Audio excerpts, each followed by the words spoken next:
Өнчин цагаан ботог.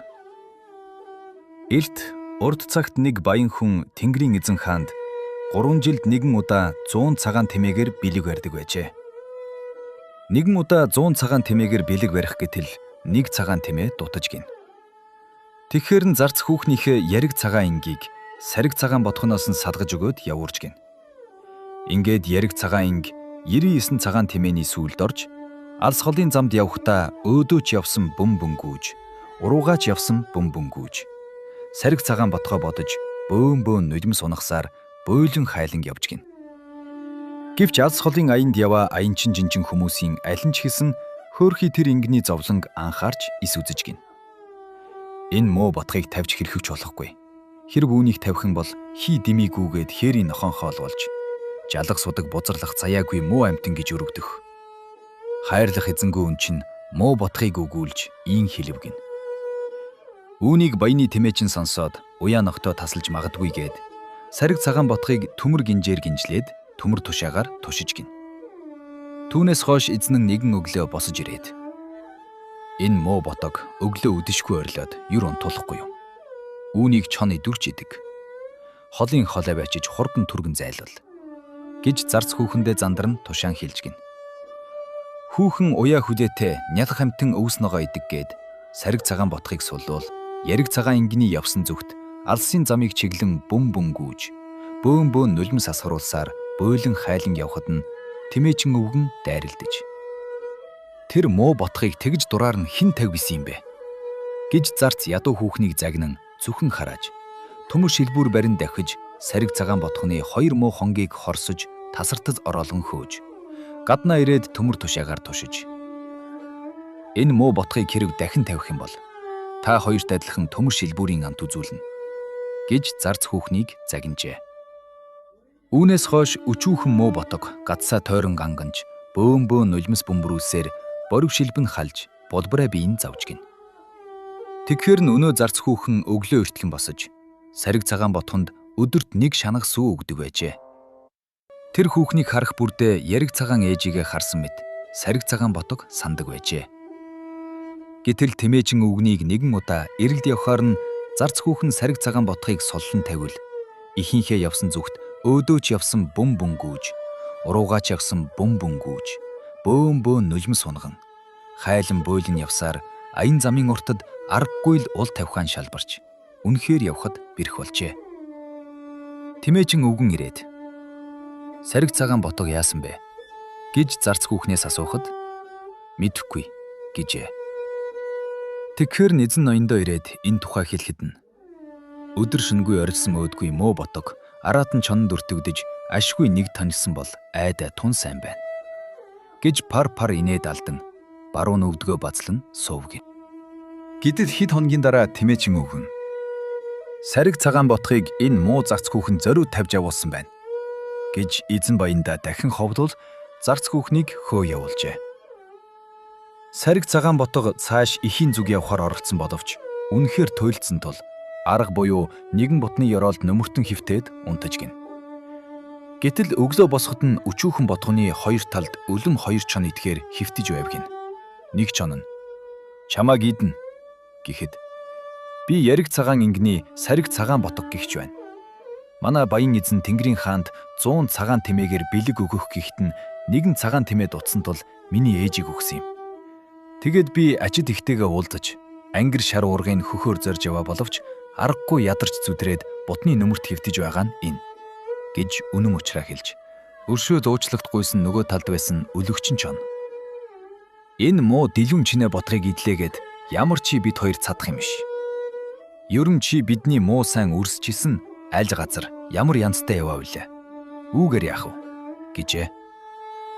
Ингээд сариг цагаан ботог өөдөөч явсан бөм гүүж, уруугаач явсан бөм гүүж, бөөн нулимс унахсаар цаашаа явж байтал урд нь буцалсан улаан далай дайралдаж замыг хаажээ. Өгсөж 3 хоног, уруудаж 3 хоног яваад тарч чадсангүй хөвтөж байхад нь нэг мэлхий дайрагдсан тул түүнд үнэн учраа хэлбэл тэр далайн усыг хаг зүсэн зам гаргаж өгчээ.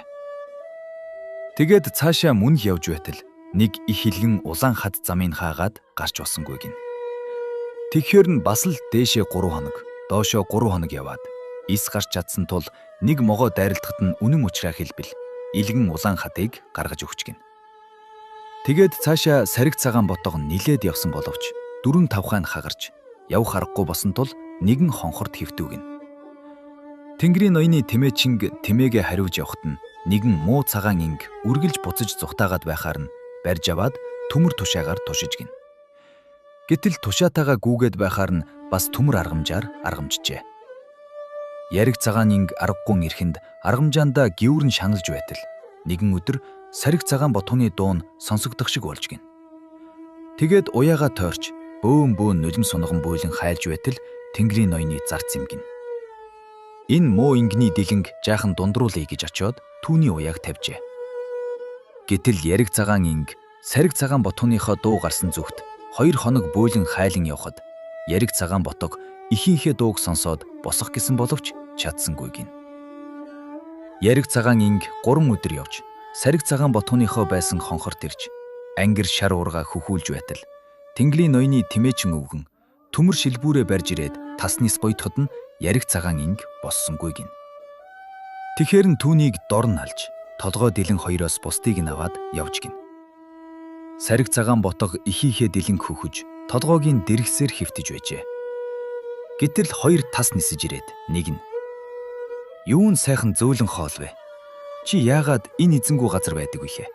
гэж асуухад нь "Манай эзэн Тэнгэрийн ноёнд 100 цагаан тэмээгээр бэлэг барих гээд нэг цагаан тэмээ дутсан тул миний ээжи яриг цагаан ингийг өгсөн юм." Тэгээд ээжтэйгээ дөнгөж уулзаад ангир шар уургийг хөхөж байтал Тэнгэрийн ноёны тэмээчин ирж ээжигийн минь алж аваад явчихлаа гэжээ.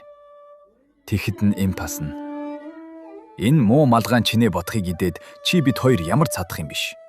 Бидний муу сайн үрсч хаана ямар янзтай яваа вилээ. Харин энэ ботхыг уг нутагт нь хүргэж өгье" гэжээ. Ингээд нэг нь ботхыг нөгөө нь яриг цагаан ингний толгой дэлэн хоёрыг аваад үүлэн дээгүүр нисэж уг нутагт нь авчирж өгчээ. Хааны зарц ядуу хүүхэн тарав зурманд явах гээд өглөө 9-т гартал хойд толгой дээр байгаа торгор бараан юмн дээгүүр 2 тас нисээд явахыг харжээ. Тэгээд очиход нь сариг цагаан ботхон байв гин.